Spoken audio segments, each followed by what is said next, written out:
Hi everyone, welcome to this week's FYB Rugby Round Table. I'm Sean Phelan. Just want to quickly say thank you for making last week's Q&A with Steve Granger absolutely phenomenal. It's like 4,000 people have watched it overall, and it's been the most watched, most downloaded, most talked about one of these that we've done. So it doesn't happen without you lot. So thank you all for watching and taking part. And I know the RFU are very happy, and that's all we can do. So tonight we're going to talk about something slightly different. And sitting in a chair, beautiful shirt chair, is my old friend Aaron Beesley. He's the founder of Rugby Against Cancer. How are you, mate? Very well, thank you. Thanks for having me. It's an absolute pleasure, mate. It's when we decided to come up with doing these sort of podcast things and video show things, speaking to you was on the top of the list. It just a million things happened, didn't it? So we just never got around to it until now. And what a better time to do it, eh? Follow on from before Christmas, a great video from last week. Well, yeah. Well, hopefully people start, tuning in again. I'm sure they will. So yeah, we met maybe 10 years ago, maybe even longer than that. I'd say about 10, maybe 12 years ago. Yeah, down at Rugby, came along for a couple of games. I think you scored 6 tries in the first match that you played in for us. Yeah, I don't even remember that far back. To be fair, I've slept since then, but yeah, it was a couple of good kids crack. ago. Yeah, yeah, it was 12 years ago. Good kind of run out of the boys. Yeah, must be. So, tell if people don't already know who you are, tell us a bit about you, and then we'll go into talking about Rugby Against Cancer. So yeah, as the name says on the screen, my name is Aaron. 32 years old. Played kind of rugby for I'd say the majority of my life. From about 6 years old. Started to dwindle down now because of old age, injury, and a bit of weight gain. But hey, I won't mention that. But yeah, so yeah, I hear you on that one. Yeah, it's always the way. Again, like you said, when kids come along, it happens. But yeah, exactly, I've played with Sean a couple of times. Had the pleasure of meeting the Phelan clan, the rest of the Rachel Decker boys. Also, Sean came down and played last August, wasn't it, Sean? Yeah, last August. Yeah. Yes, it was. Yeah. Yeah, last year. Seems like a lifetime ago. Yeah, I don't think. That was it. And then you got the chance to run out with Mr. Varndale. That's true. Yeah, great experience. Yeah, great day. But yeah, so that's me. Really. The level I was talking player. So tell us about Rugby Against Cancer. Why did you set it up? Why? When? How? Why? Yeah, so I started the idea. I started thinking about the idea back in. It was just a kind of an idea of putting together a fixture, just to kind of raise a bit of awareness and funds for a couple of local cancer charities. After hearing about an old school friend being diagnosed, and also a couple of local club members, came up with the idea. I thought we'll just get a fixture down in South. Nothing horrendous. Nothing too big to start off with. The idea was to get some schoolboys down, but obviously, as you know, over the years, people kind of drift away, relocate, so it's difficult. So I spoke to a member of Portsmouth Rugby Club, actually, Graham Street, who's actually one of our trustees now, Sid, seeing if he could get a team together to kind of help me out, all local boys. And the idea was, at the time, just we had 100 people turn up to watch the game or just partake, and we raised £500. Job done. And 600 people later, and £8,500 later, just kind of blew us away, really. So I think we were sat in the pub that evening, and a few of the boys were saying, "You've got to take this further." And I was sat there going, "Yeah, I think I'd had a few beers by then." Just kind of, yeah, okay, whatever you say. And then I got a few messages the next day from a few of the kind of family members of the guys that we were supporting at the time. Just said, "Look, it was amazing what you did for us. Kind of gave us a lot of hope and kind of made us smile for a day." And then from then, I just kind of said, "Look, if we can do this again in 6 months' time and make it a kind of annual thing." And then one of my mates said to me, "It's got legs. It could go. It could be really big." Again, I was like, "Yes, okay, whatever." I think that was also after a few beers, so I didn't listen again.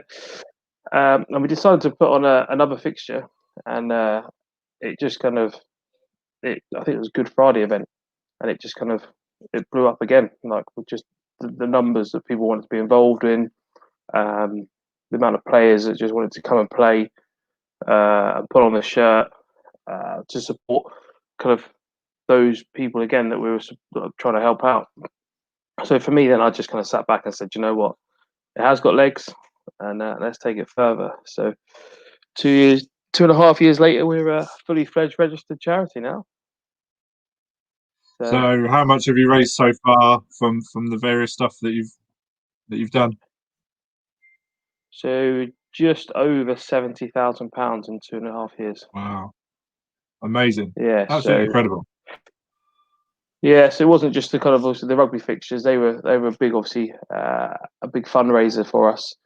But obviously, as you know, we did the first trek to Twickenham back in 2018. No, 2019. Sorry. Yeah, so tell us When about we that. walked. Yeah. So I was sat with a friend of mine, John, and he said, "Oh, let's do something crazy, and let's go for a walk and raise some money." I was like, "Okay, where are we going? What are we doing?" So he was like, "Well, we're based in Portsmouth. It's in the home of the Navy. Why don't we go and watch the Army Navy game at Twickenham?" I was like, "Right." He's like, "But let's walk there." And I was like, "Oh, okay, this is sounds a bit crazy." But yeah, no, we put the feelers out to a few friends, and kind of got the ball rolling. And we decided that we were going to support prostate cancer because John's dad, unfortunately, had prostate cancer at the time. And we said, "Look, let's do prostate cancer." I think we had 14 walkers, and we walked from Portsmouth all the way through to Twickenham for the Army Navy fixture. And when we got there, people didn't think we'd done it until we showed them the state of our feet, which were absolutely horrific. But we raised just the sight of our feet. I think raised next to £2,000 from people just throwing money at us, which was it was an incredible experience. I think we did 9,400 from that trek for prostate cancer. And you've done it again this year. Yeah, so we were stupid. Well, I say stupid enough. We were silly enough to do it again. People wanted to do it again. We were going to walk to Twickenham for the Prem final, but obviously due to I'm going to bring it up. I didn't want to mention the C word, COVID, but no, due to The world COVID, we that weren't we're able. in. Exactly. Obviously, there was no fixtures, so there was pointless walking to Twickenham just to get on the train and come back. So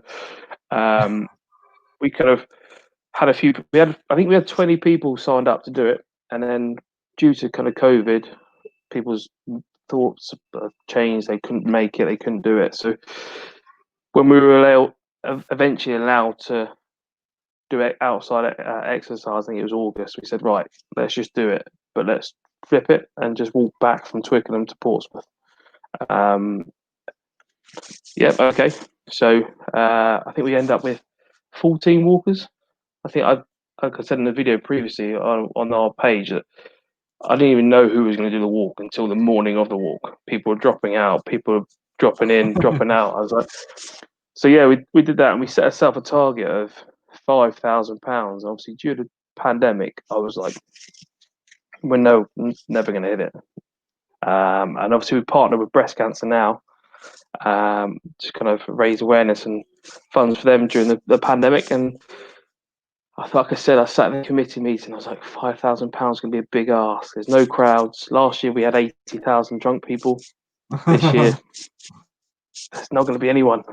And then it just started to build and build and build. And I think by 10 o'clock on the day we set off from the shack, I think we hit £6,000.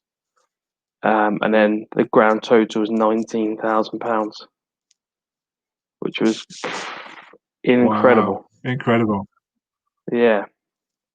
So Oh, we're making a donation this week to breast cancer now of £6,000, which is going to go a long way for them, because obviously all their fundraising has been absolute blitz this year, along with several other yeah. thousand other charities. So yeah, we make that donation this week. So kind of good times. That's incredible. So how was the sort of the world we're in 2020 for you and for everything else that you had planned, or for the charity itself? Absolutely horrendous. Like we had, I think we sat in beginning of February at our committee meeting, and we had, I think, 6 events planned. We set ourselves a target of what we wanted to raise. We wanted to purchase a bladder scanner for QA Hospital. It was all laid out. COVID came along, and those plans just went out the window. So, bar the trek, we've had nothing this year. So we were very, very lucky that we were able to do the trek. So, and also very lucky that the whole kind of community jumped on and waited to help us out this year. Without them, No, we wouldn't be registered and sat here now. no, for sure. So you're now a fully fledged charity. How did that come about? What, I obviously I don't know the process of creating a charity. How I won't I'd imagine bore you with it. give us sort of the nuts and bolts. So we have to kind of find a direction and what we want to do as a charity, and kind of decide what we want to do and how we're going to kind of benefit the public. So what we do now is, whereas before we were a charity, we were supporting kind of smaller charities and raising awareness. We're still going to do that to a degree, but we now support rugby players and their immediate families dealing with cancer.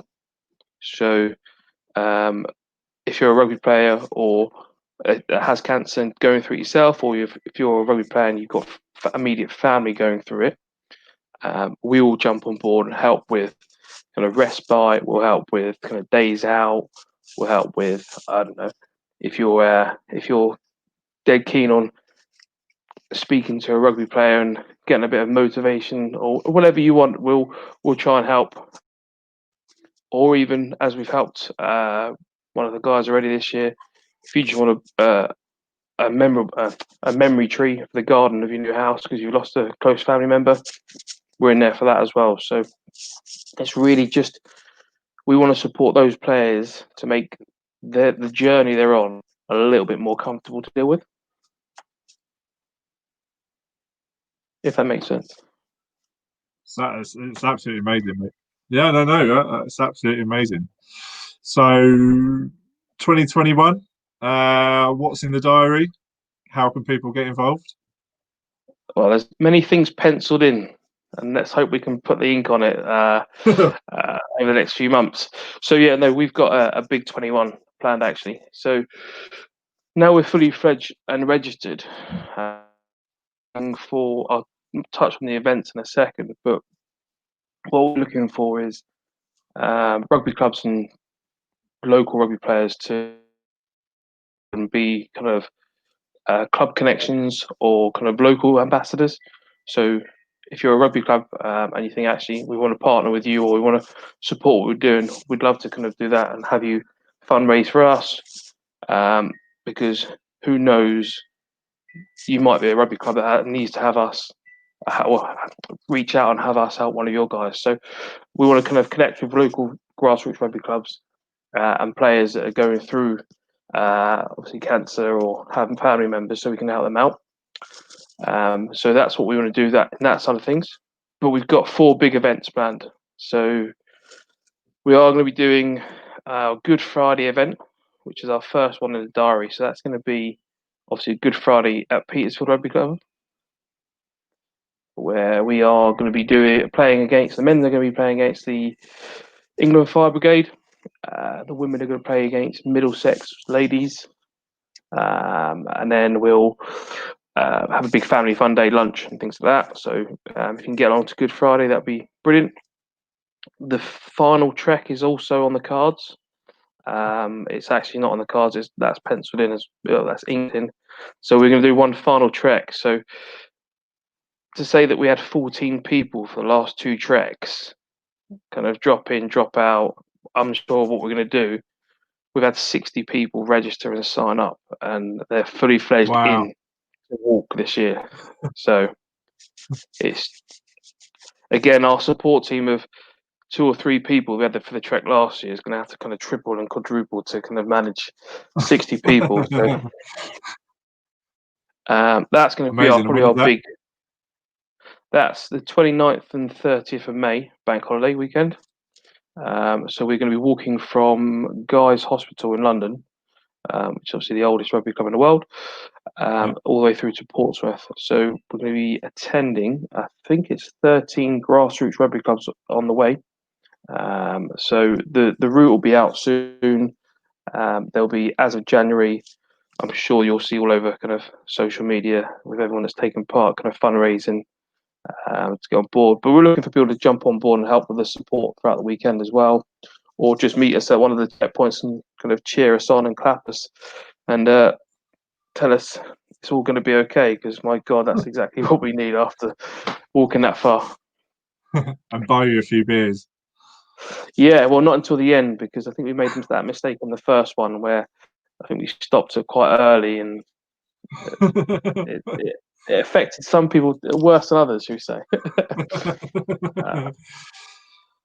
But we've got the also one big event towards the end of the year. We're obviously it's the Rugby League World Cup next year, and we've got, I believe, 22 cyclists cycling from London to Newcastle for the first England game. Wow. So we are doing the Thames to Tyneside cycle. So Wow. yeah, Incredible. 22 cyclists, 380 miles in 4 Are you days. doing it? No. Do I look like I could sit on a bike for more than an hour? You're Maybe. just Go being on. in Newcastle, waiting for them to arrive. I'll happily drive and wave. Or if someone's got a sidecar, I'll happily sit in that and kind of motivate. But yeah, I'm not cycling. I'll do the walk, but no, I'm not built for cycling, pal. Me neither. Me neither. No, well, look, it sounds incredible. Hopefully, I might get an invite back to come and play again. I had a great time. Indeed. Was it last August? Yeah. It was a hell of a day. Getting to play alongside Tom Vondell, and he just wanted the ball every 5 seconds, which was handy because I didn't, and a few other people didn't either. But it was incredible. Well, Raised a ton of money. I think what we kind of look back on that one, and having Tom Vondell was huge for us.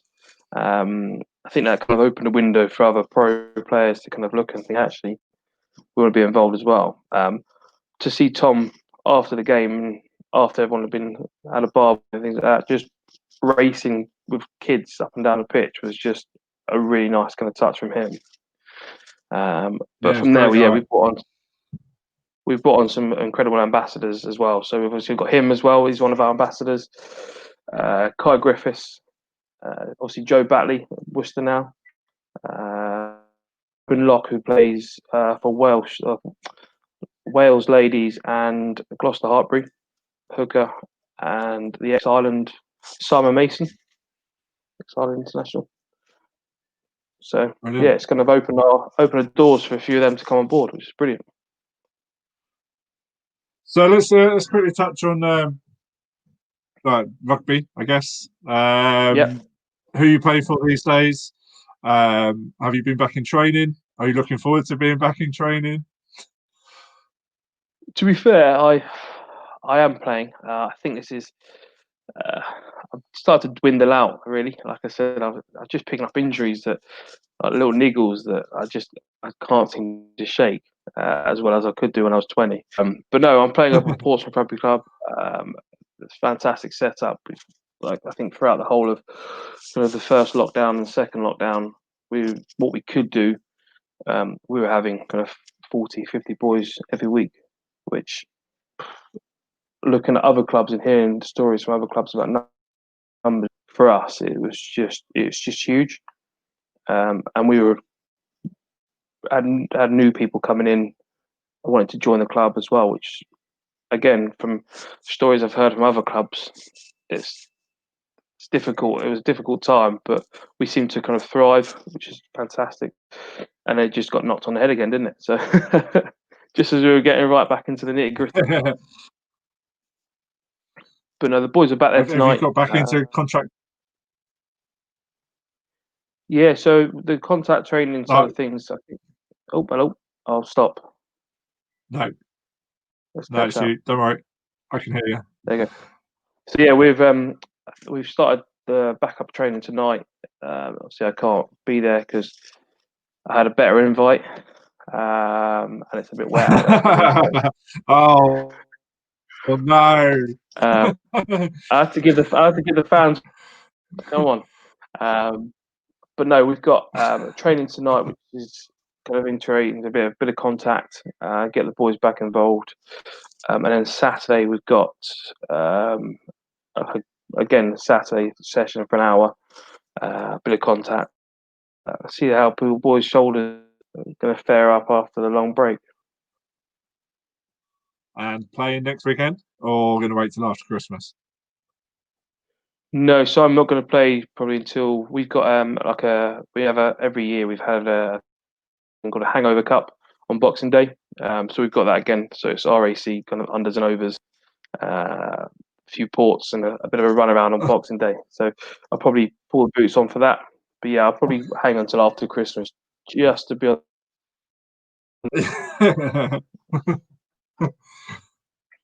No. What about you? You back yet? Or? So I trained for a bit during the summer, and then obviously lockdown happened again. And my son does rugby tots on a Saturday morning at the same time, so it's been a bit convenient. No, is the answer. Oh, have we lost Aaron? No is the answer.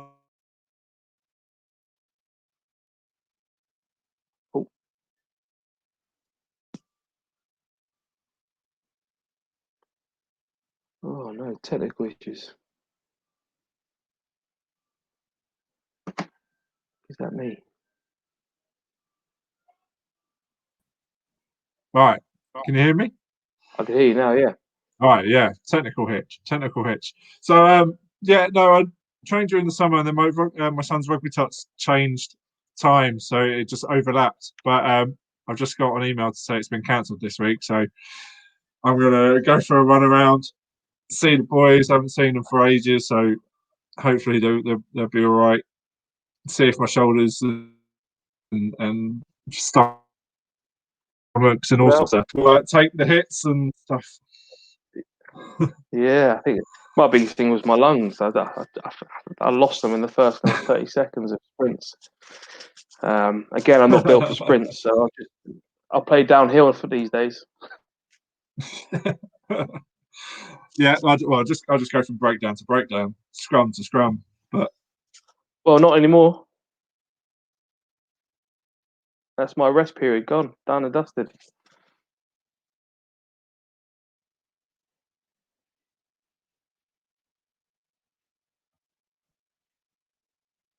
Oh, this dodgy internet. But yeah, we said obviously about the scrums. Yeah, I can hear you. So our us big boys, am I happy? That'd be our rest period. So I don't really know. No, I know. It's there'll be a lot of walking. I think there's going to be a lot of walking. Yeah, yeah. I don't know if I'm going to be the best position to do it. So I think it's going to be an interesting time to go back and play, especially when you've got all these youngsters that are in the leagues and stuff. I know. I've seen photos from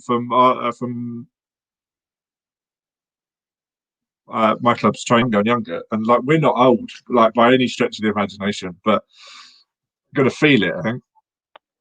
I already feel it looking at the boys that we have at training. We've got the Colts coming through, and some of these Colts are just absolute monsters, and also rapid. So yeah, it's going to be So, interesting. how can people get in touch with you? Yeah, so we're on. Don't know if you stop there, but I'm on the internet again. We're on all social media outlets, so Facebook, Twitter, Instagram, mildly on LinkedIn as well.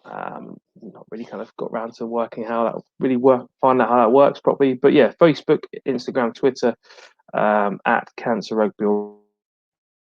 And if you want to be involved in kind of any of the events, or you feel like you can support us in any way, fundraisers, or even kind of volunteering at any of our events, if you email let's talk at rugbyagainstcancer.com, and we'll come back to you. But yeah, it'd be good to kind of get people. There it is. There it good is. to get people involved. Yeah, 100%. Look, the last question we've started leaving people with is, do you have one fear and then one hope for rugby or Rugby Against Cancer for 2021? My fear for rugby is I fear for the props and the type 5, to be honest. If I'm hoping that this kind of no scrums and mauls is just going to be a phase, because I think we're going to lose a lot of good players to the game for props and second rows that probably haven't got the time now to adapt to playing a new style of rugby without the scrums and mauls. So yeah, I fear for kind of the front 5 if we can't kind of get back to normality soon. And 2 hopes, I think. One for rugby, I hope that we can get kind of full crowds back and just get back enjoying the beautiful game that we love. And for us, obviously, we hope that we can kind of support many people this year. Like I said, make that journey a little bit more comfortable to deal with. So reach out if you can and you want our help. Yeah, please do. Aaron and his team are doing incredible things. So, please get involved however you can. Go down to Portsmouth on Boxing Day and have a pint, because that will help. Or get involved in the trek or the bike ride to Newcastle. And you can find all the information on that on rugbyagainstcancer.com, or check out their social channels. Yeah, sorry. Aaron, it's an absolute pleasure, mate. It's great, always great to talk to you. We'll chat more after Christmas. Keep us updated with anything, and if there's anything you want posted on Philly Boots, just do so. Just let me know. As always. No, thanks for the invite. It's been a pleasure, and no doubt we'll get you back in the kit soon for a run out. Looking forward to it. Have a good Christmas, mate. You too. Everybody will be back next week.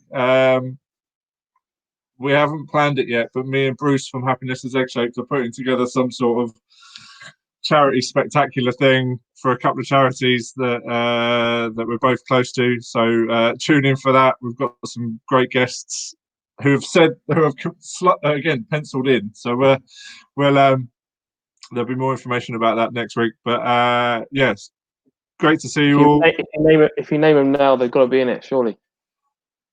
I can't. I'm not at the moment, okay. But I hope embargoed. But yeah, there'll be more information on that early next week. But everybody, have a good weekend.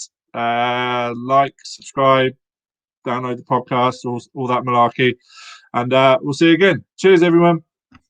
Take care.